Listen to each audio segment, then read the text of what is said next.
Oh, hello, dear Walt. Oh, hello, Emily. It's been a long time since we haven't seen each other. Yeah, right. So I was wondering, what you were reading. Would you like to read it for me, please? Yeah, sure. Okay. Well, this is Song of Myself 9, Mm. and it is like this. The big doors of the country barn stand open and ready.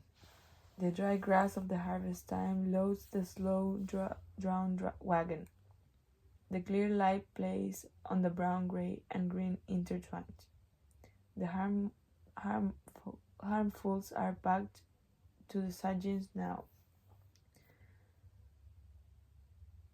I am there. I help. I came stretched atop of the load. I felt its soft jaws. One leg reclined on the other. I jumped from the cross beams and seized the clover and Timothy, and rolled head over heels, entangling my head full of wisps. Oh, really? I really like it. But what is it about? Like, can you give me more context? Yes, of course. Well, it's one celebration of simplicity and beauty of manual labor and and the natural world. That's okay. The amazingly connected world that surrounded my mind at that moment. I had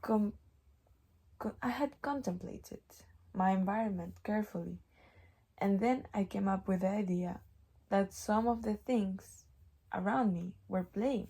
Well, I think that's very interesting. Um, and how it relates with your life is like awesome. Yeah, what can I say?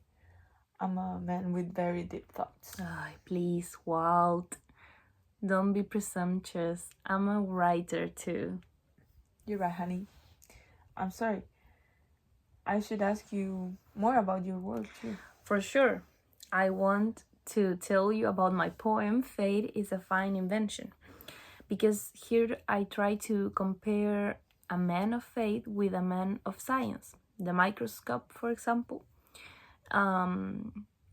is a symbol of science, and the gentleman who sees symbolize the church leaders. So the poet sees faith as a handy tool for church leader. Nevertheless, I maintain that faith needs to be practical, you know? So now you will have to listen to my poem, okay? Okay, sure, I will be glad to. Okay, so faith is a fine invention when gentlemen can see. But microscopes are prudent in an emergency. Very deep. Wow, Emily, dear. You left me speechless. When I heard that poem, I think the comparison that you create between this man in science and this man of faith is really interesting. Oh, thank you, Walt. I actually really appreciate your words.